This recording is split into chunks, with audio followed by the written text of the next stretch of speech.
It works for these products, so like Adobe Illustrator 2020, After Effects, pretty much the entire Creative Cloud, like Premiere Pro, stuff like that. Okay, so hey, what's good? What's poppin', everybody? Welcome back to another video. So today we're going to be talking about how people are able to get any Adobe product for free and why Adobe doesn't really do anything about it.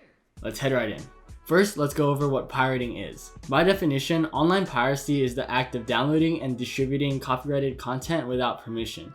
And also, it's really illegal. But at the same time, a lot of people just don't really give a fuck. Pirate sites, or where people can download pirated software, gets over 70 billion visits per year, and it was reported that over 30% of people pirate music. I also just want to say that I don't advise or encourage pirating at all. It's really illegal and you shouldn't do it.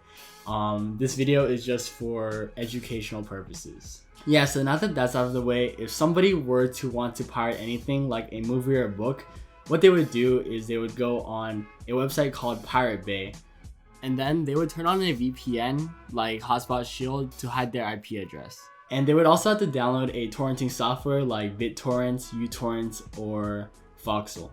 And then after that, they would just type in whatever they wanted onto Pirate Bay and then download or torrent it pressing this button. And also, when you torrent stuff, you run the risk of downloading a virus, but some of the general things to look for to know that a torrent is safe is if it has a lot of leechers or people that downloaded the torrent, or if there's a colored skull next to the person that posted it. This shows that they're a trusted source. Alright, so how about Adobe products? Adobe products like Photoshop and Premiere Pro are super popular and pretty much the industry standard for editing. But at the same time, Photoshop is the second most pirated software in the world, and Premiere Pro is the fourth. So why do so many people pirate Adobe products?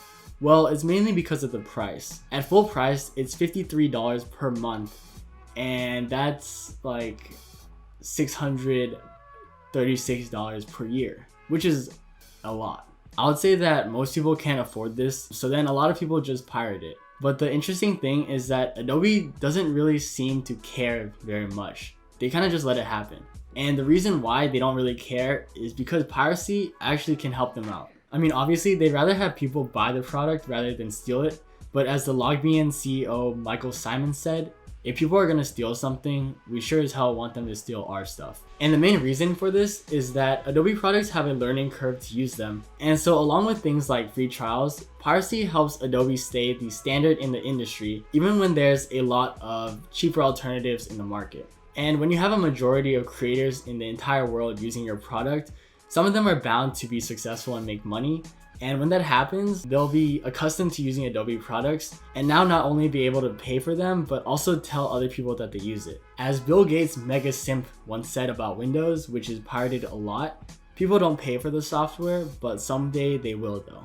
This strategy seems to be working pretty well for Adobe as they get more revenue every year, now up to over 11 billion last year. Okay, but it's also kind of tricky to pirate Adobe products because they set up roadblocks, which we'll see in a second, so that the average person can't pirate it. I know for me, when my friend told me that he pirated Photoshop, I had no idea how he would do it or where to even start. I also think it's pretty unfair that some people have to pay over $600 and some people have to pay $0 just because they know how it works. Honestly, I think that it'd be better if Adobe just lowered their prices of their products to make it more affordable and then patch, or at least tried to patch the piracy problem. But now, for educational purposes only, let's take a look at exactly how someone would get all the Adobe products for free from start to finish. First, we're gonna go over what we're gonna do conceptually and then head over to the computer. So pirating Adobe products is pretty different than pirating a book because a book is just a file that you have to download,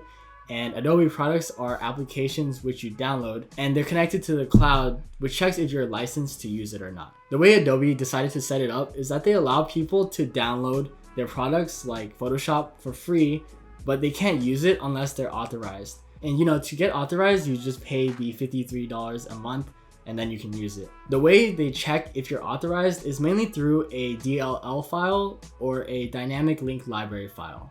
But then a Russian company named Painter developed a software which can change this DLL file to show that you're authorized. And once you change your DLL file, your Adobe product is now considered cracked and you can use it fully. This software is called amtlib on Windows and Z with 2 I's on Mac.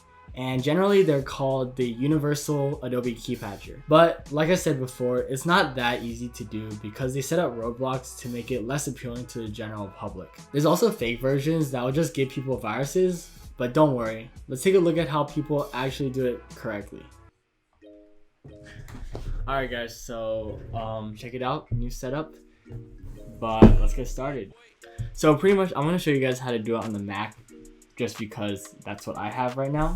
And I think on Windows is actually an easier time, but let's get into it. First we want to start off with just searching up Adobe ZII for Mac.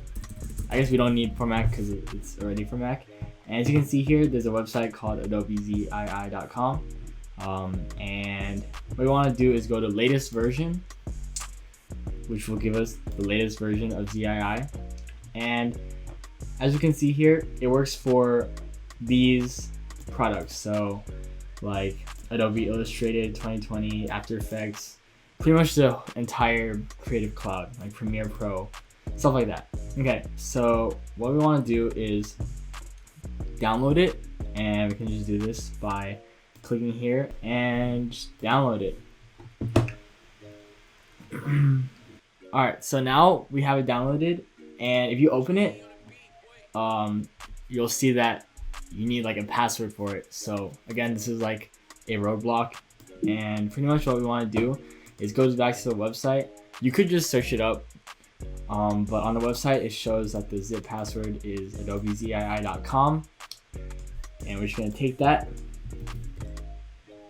and put it in here. Alright, so now we have access to the ZII folder.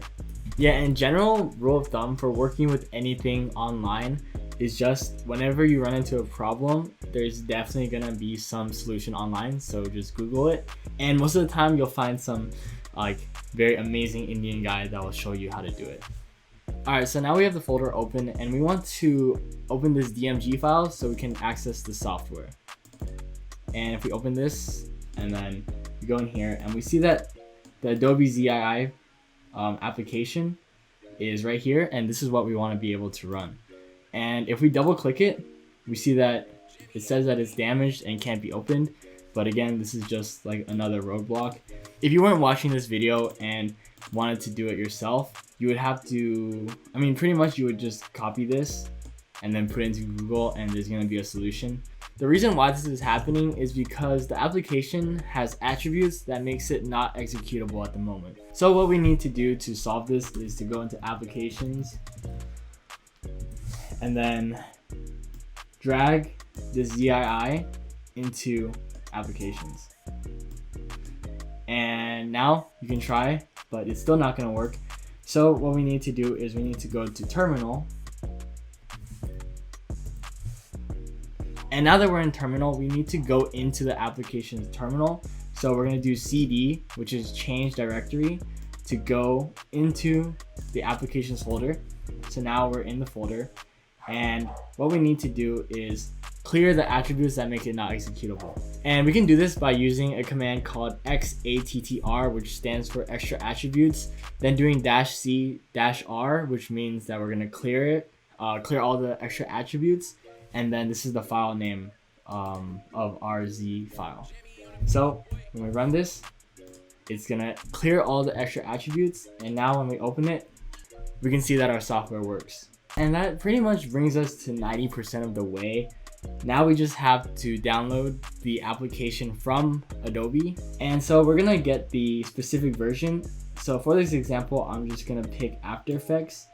And it says, we want the version 17.0.6. This is really specific. If it's not the same exact version, it's not going to work. So yeah, pretty much you want to search up the software that you want, plus the version, plus direct download. Gosh.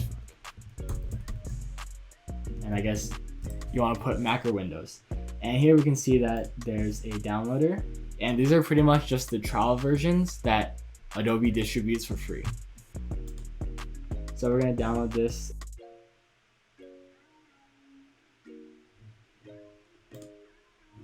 So sometimes it'll give you an installer, which will just open like Creative Cloud and just update it automatically. But also sometimes they come packaged with the Adobe ZII, and to install just the version that you want, it'll open this window, and then we're gonna go to extra, and if you try to install it like this, it's gonna say error. But pretty much we need to install the Mac version, so we're gonna have to go into show package contents, and then contents, and then Mac OS, and then if you run this program, then it'll install it. Okay, so now we have the ZII open, and pretty much we just want to patch the DLL file, and what we want to do is just drag the executable file of like whatever software that you're trying to crack. Like for in this instance, like After Effects will be in this folder, so we're gonna go in here, and this is the executable, and what you want to do is drag it into here. And if you do that, the software will now be cracked, and you can just open it by double clicking it and it'll work fully. But that's illegal, so don't do that. And honestly, like, you just have to delete everything, which is what we're gonna do now. Boom, boom. Okay, but yeah, that's like what I wanted to share. But yeah, that's pretty much it for this video, and I hope you guys enjoyed it and learned something new or whatever. And don't forget to follow my Instagram, it's @notnay. But other than that, I hope you guys have a great day, and I'll see you guys next week. Peace.